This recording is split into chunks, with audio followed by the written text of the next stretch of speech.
The great connection मशहूर लेखक ऑर्नी Warren की एक अनोखी किताब है जो जीवन के कुछ मूलभूत तथ्यों से हमारा सामना कराती है, जिनसे हमारी ज़िंदगी में रोज़ाना संपर्क होता है। इनके बगैर न तो हम आगे बढ़ सकते हैं और न ही अपने लक्ष्य तक पहुंच सकते हैं। इस किताब के उद्देश्य को लेखक ने एक छोटी सी कहानी के रूप में बताया है। लेखक ने समझाया है कि लोगों से किस तरह कनेक्ट हों, जिसकी ज़रूरत हमें अपने व्यवसाय, अपने व्यक्तिगत और अपने पारिवारिक जीवन में रोज़ाना होती है।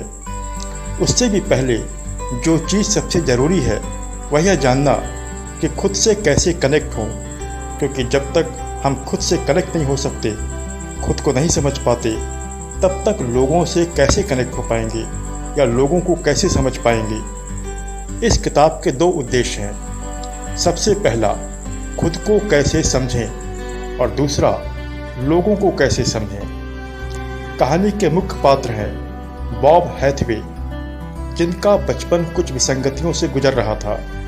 उनकी आवाज़ बहुत पतली थी, जिनका मजाक अक्सर उनके साथी उड़ाया करते थे। उम्र के साथ उनके बाकी सहपाठियों की आवाज़ में वयस्कता आती जा रही थी, परंतु बॉब की आवाज़ वैसी ही पतली थी। वह बहुत समय तक अपनी पतली आवाज़ के कारण अपने दोस्तों में उपहास का विषय बना रहा। उसके भीतर एक विचार पनपने लगा कि यदि लोग उसे स्वीकार करने लगें या पसंद करने लगें तो उसका मजाक उड़ाया जाना बंद हो जाए। कई सालों के बाद बॉब के भीतर आए कुछ बाहरी और भीतरी परिवर्तनों ने सबको चौंका दिया। उसकी आवाज़ सशक्त और सुरीली हो गई। उसका कद भी कुछ लंबा और आकर्षक हो गया। लोग उसे पसंद करें, इस विचार ने उसको प्रेरित किया कि वह लोगों को हर हाल में स्वीकार करेगा। किसी भी स्थिति में वह विरोध और वाद विवाद से बचने लगा। उसे पता ही नहीं चला कि कब से ये सब कुछ उसका व्यक्तित्व बन गया। उसे लोगों को खुश करने में मज़ा आने लगा। धीरे धीरे ये सब कुछ उसका स्थायी व्यवसाय बन गया।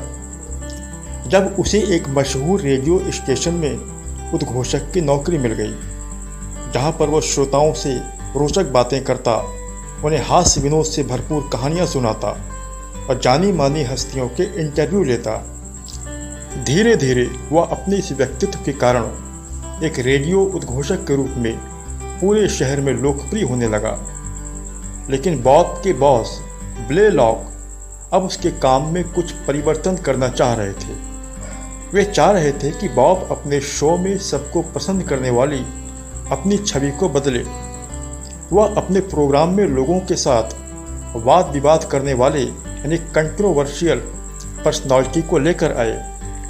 ब्लेलॉक का मानना था कि वाद विवाद या गर्मा गर्म चर्चाओं से किसी भी रेडियो शो की रेटिंग बढ़ने लगती है और सफलता का दर भी बढ़ जाता है। लेकिन ये बात बॉब के व्यक्तित्व से बिल्कुल उल्टी थी। वाद विवाद से ही तो वह जीवन भर बचता आ रहा था।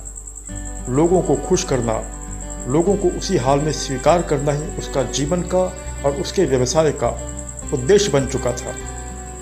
लेकिन उसके बॉस का अल्टीमेटम उसे लिखित रूप में मिल चुका था। उसके सामने दो रास्ते दिख रहे थे। एक, वह नौकरी छोड़े, जो उसके लिए एक भारी कीमत थी। दूसरा, वह खुद को बदले, जो उससे हो नहीं पा रहा था। वह खुद को दोराहे पर खड़ा महसूस कर रहा था। कई बार हमें यह पता नहीं होता कि ज़िंदगी हमें हमेशा धक्के देती है। जब हमारी स्थिति अनिर्णय वाली होती है तो ज़िंदगी अक्सर हमें जोर से धक्के देती है और हमेशा सही दिशा में धक्के देती है। हमें केवल ज़िंदगी को समझना होता है। ज़िंदगी को समझने का मतलब है खुद को समझना। बहुत देर तक अनिर्णय वाली स्थिति में बने रहने से बेहतर होता है कि कोई निर्णय लेकर किसी एक दिशा में आगे बढ़ना। बॉब खुद को विश्राम देने और तरोताज़ा करने के लिए एक पार्क में गया। वहाँ उसकी मुलाकात एक वृद्ध और रिटायर्ड फिजिशियन से हुई, जिनका नाम था डॉक्टर क्रेटर। शुरुआती परिचय के बाद जब बॉब ने अपनी समस्या उनको बताई तो उन्होंने बॉब की आंखों में सीधा देखते हुए एक प्रश्न पूछा, क्या तुम स्वयं अपने आप से संतुष्ट हो? 48 साल की उम्र में आज तक बॉब से किसी ने यह प्रश्न नहीं पूछा था, जिसका जवाब था नहीं। बॉब स्वयं अपने आप से संतुष्ट नहीं था, क्योंकि उसने यह महसूस किया कि वह खुद के लिए नहीं जीता था, वह हमेशा दूसरों के लिए ही जीता था। उसका व्यवसाय भी यही था, दूसरों की सहमति और प्रसन्नता प्राप्त करना। उसका सबसे बड़ा भय था लोगों द्वारा अस्वीकार किया जाना। इसके बाद उसकी मुलाकातें डॉक्टर क्रेटर से होती रहीं। धीरे धीरे मुलाकात घनिष्ठता में बदल गई। उसने आज तक अपना विचार, अपना निर्णय लोगों को दिया ही नहीं। वह खुद क्या है उसको पता ही नहीं। बॉब के मस्तिष्क में डॉक्टर क्रेटर के शब्द हमेशा गूंजते रहे, जिसे तुम जानते ही नहीं हो उस पर तुम पूर्ण विश्वास कैसे कर सकते हो? इस बात का कोई फर्क नहीं पड़ता कि सफलता को आप कैसे परिभाषित करते हैं। सफलता इस बात से शुरू होती है कि अपने आप में पूर्ण विश्वास का होना। सबसे पहले खुद की खोज करो। डॉक्टर क्रेटर के रूप में बॉब को एक सच्चा मार्गदर्शक मिल गया था। डॉक्टर क्रेटर एक बार बॉब को शहर की एक ऊंची इमारत पर ले गए। वहां से वे नीचे देखने लगे। शहर के लोगों का समूह चींटियों की तरह एक तरफ से दूसरी तरफ जा रहा था। नीचे देखते हुए डॉक्टर क्रेटर ने बॉब से पूछा, क्या तुम जानते हो कि तुम्हारी सर्व प्रमुख प्राथमिकता क्या है? बॉब की कुछ देर की चुप्पी के बाद डॉक्टर क्रेटर ने कहा, तुम्हारी सर्व प्रमुख प्राथमिकता स्वयं तुम होना चाहिए। इन लोगों को देखो, इनमें से एक भी व्यक्ति को इस बात की परवाह नहीं है कि तुम अपने जीवन में क्या करते हो। जब यही वास्तविकता है तो इस धरती पर तुम सबकी चाहत प्राप्त करने के चक्कर में अपना जीवन क्यों बर्बाद कर रहे हो? उन्होंने बॉब को समझाया, जैसे लोगों के व्यक्तिगत नाम होते हैं, उसके बाद उनके एड्रेस, उम्र, व्यवसाय, कॉन्टैक्ट नंबर वगैरह वगैरह, इन सूचनाओं की मदद से लोगों से मिलने में, संपर्क करने में आसानी होती है। ठीक वैसे ही लोगों की व्यक्तिगत स्टाइल होती है। इन स्टाइलों के भी नाम होते हैं, जिन्हें पर्सनल स्टाइल कहा जाता है। उसके बाद होती है उनकी प्रभावशाली विशेषताएं और अप्रभावशाली विशेषताएं। ये उनकी सामर्थ्य और कमजोरियां हैं। ये सारी चीज़ें हम अपने अनुभव से तय करते हैं। इनकी मदद से लोगों से कनेक्ट होना आसान हो जाता है। जब तक लोगों को पहचानेंगे नहीं, तब तक उनसे कनेक्ट कैसे होंगे? हमें लोगों की प्रभावशाली विशेषताओं से ही कनेक्ट होना होता है। प्रभावशाली विशेषताएं व्यक्ति को उत्थान की ओर ले जाती हैं, ऊपर की ओर। अप्रभावशाली विशेषताएं व्यक्ति को नीचे की ओर ले आती हैं। इस धरती पर हर इंसान इन्हीं दो चीज़ों से मिलकर ही बना होता है। डॉक्टर क्रेटर ने एक राइटिंग पैड पर कुछ लिखा और बॉब को दिखाया। इसे देखकर बॉब को बहुत हैरानी हुई। यह बॉब की पर्सनल स्टाइल थी, जिसमें लिखा था, बॉब की स्टाइल प्रभावित करना। उसके बाईं तरफ लिखा था, प्रभावशाली विशेषताएं। उसमें लिखा था, लोगों में चाहा जाने वाला व्यक्ति, उत्साही, सहमत करने वाला, संप्रेषक, आशावादी, विनोद प्रिय। उसके बाद दाईं तरफ लिखा था, अप्रभावशाली विशेषताएं। उसमें लिखा था, स्वीकारोक्ति बनाए रखने के लिए विवाद से बचना, अतिशयोक्तिपूर्ण, बहुत ज़्यादा उत्साही, बहुत ज़्यादा बातूनी, एकाग्रचित न होने वाला। बॉब इस बात से चकित था कि सिर्फ एक प्रश्न, क्या तुम स्वयं अपने आप से संतुष्ट हो, उसे कहाँ से कहाँ ले आया। इस प्रश्न से उसे खुद की खोज करने में कितनी मदद मिली। कई दिनों के बाद बॉब को जानकर आश्चर्य और दुख हुआ कि डॉक्टर क्रेटर हॉस्पिटल में एडमिट हैं। चहलकदमी करते हुए गिरने से उनकी कलाई टूट गई थी। बॉब उन्हें देखने हॉस्पिटल में गए। उनका हाल चाल लेने के बाद डॉक्टर क्रेकर ने अपने बेड के पास रखे टेबल पर बॉब से उसका राइटिंग पैड रखवाया और उस पर लिखा, ब्लेलॉक की स्टाइल, प्रभुत्व।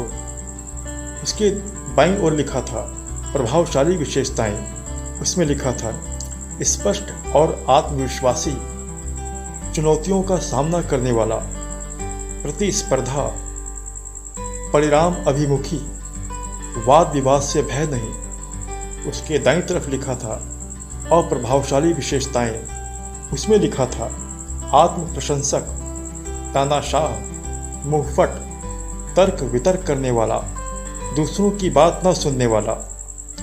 उसके बाद सामान्य बातचीत के बाद आंखें बंद करके डॉक्टर क्रेकर सो गए। हॉस्पिटल से बाहर आने के बाद बॉब ने मन ही मन कहा, प्रभावशाली विशेषताएं और अप्रभावशाली विशेषताएं, ये सामर्थ्य और कमजोरियां हैं। इन्हीं दोनों चीज़ों से ही मिलकर हर इंसान बना होता है। उसके कुछ ही दिनों के बाद बॉब को यह दुखद समाचार मिला कि डॉक्टर क्रेकर की मृत्यु हो गई है। अब वे इस दुनिया में नहीं हैं। भारी मन के साथ बॉब ने ईश्वर का धन्यवाद किया कि कैसे उसने एक अपरिचित व्यक्ति के रूप में उसके जीवन में एक महान मार्गदर्शक भेजा। डॉक्टर क्रेकर के शब्द उसके कानों में सुनाई दे रहे थे, जब तक खुद के लिए नहीं जी सकते तब तक दूसरों के लिए कैसे जी सकते हो। बॉब ने मन में कहा, उसने निर्णय ले लिया है। अगले दिन वह अपने ऑफिस में गया। उसके बॉस ब्लेलॉक ने उससे प्रोग्राम के नए तरीके के बारे में पूछा। बॉब ने अपने बॉस को इस्तीफा देकर उन्हें आश्चर्य में डाल दिया। उसके बॉस को इस बात का बिल्कुल भी अंदाज़ा नहीं था कि बॉब नौकरी छोड़ देगा। इसी के साथ उसका रेडियो उद्घोषक का कैरियर हमेशा हमेशा के लिए समाप्त हो गया। नए शहर में आने के बाद बॉब के सामने नई चुनौतियां थी, नए प्रश्न थे। डॉक्टर क्रेकर की दी हुई शिक्षाएं और मार्गदर्शन थे। खुद से कनेक्ट होने, लोगों से कनेक्ट होने का नया नज़रिया था। डॉक्टर क्रेकर ने बताया था, संप्रेषण यानी कम्युनिकेशन दुनिया की महान कलाओं में से एक है। हम सभी कम्युनिकेशन की दुनिया में ही जी रहे हैं। लोगों की व्यक्तित्व की स्टाइलों के बारे में जानना और उनकी प्रभावशाली विशेषताओं से कनेक्ट होना ही कम्युनिकेशन यानी संप्रेषण है। इसके लिए डॉक्टर क्रेकर ने कनेक्टिंग के 4 स्टेप्स बताए। नंबर 1, लोगों को बात करने का अवसर देने के लिए उनका इंटरव्यू लें। नंबर 2, उनकी पर्सनल स्टाइल को खोजें। नंबर 3, पर्सनल स्टाइल की प्रभावशाली विशेषताओं को स्वीकार करें। नंबर 4, प्रभावशाली विशेषताओं में से सबसे सच्ची और सर्वोत्कृष्ट प्रशंसा से लोगों को अवगत कराएं। ऐसा करना आपकी अच्छी और बेहतर उपस्थिति का उन्हें एहसास देता है। यही बात खुद से कनेक्ट होने के बारे में भी सही है। जब तक खुद से कनेक्ट नहीं होंगे तब तक लोगों से भी कनेक्ट नहीं हो सकते। इसलिए सबसे पहले खुद की खोज करो। नए शहर में आने के बाद बॉब ने कुछ कंपनियों को अपने प्रस्ताव भेजे, जिसमें कहा गया था कि वह आपकी कंपनी के लिए क्या कर सकता है। लगभग 1 महीने के बाद उसे ब्रोकरों की एक बड़ी और सम्मानित फर्म से पत्र प्राप्त हुआ, जिसमें उससे पूछा गया था कि उनके 850 ब्रोकरों के सामने क्या वह अपना सेमिनार करने के लिए उपलब्ध है। 850! वह अचानक अपने सुनहरे भविष्य पर विश्वास नहीं कर पा रहा था। बॉब ने एक बार फिर गहरी सांस लेते हुए सोचा कि एक छोटा सा प्रश्न, क्या तुम स्वयं अपने आप से संतुष्ट हो, उसके जीवन को कहां से कहां ले आया। तो दोस्तों, मैं यहीं पर इस वीडियो को समाप्त करता हूं और हमेशा की तरह मेरी ईश्वर से प्रार्थना है कि आप खुश रहें, स्वस्थ रहें, जीवन में शांति बनी रहे। फिर मिलते हैं अगली वीडियो में।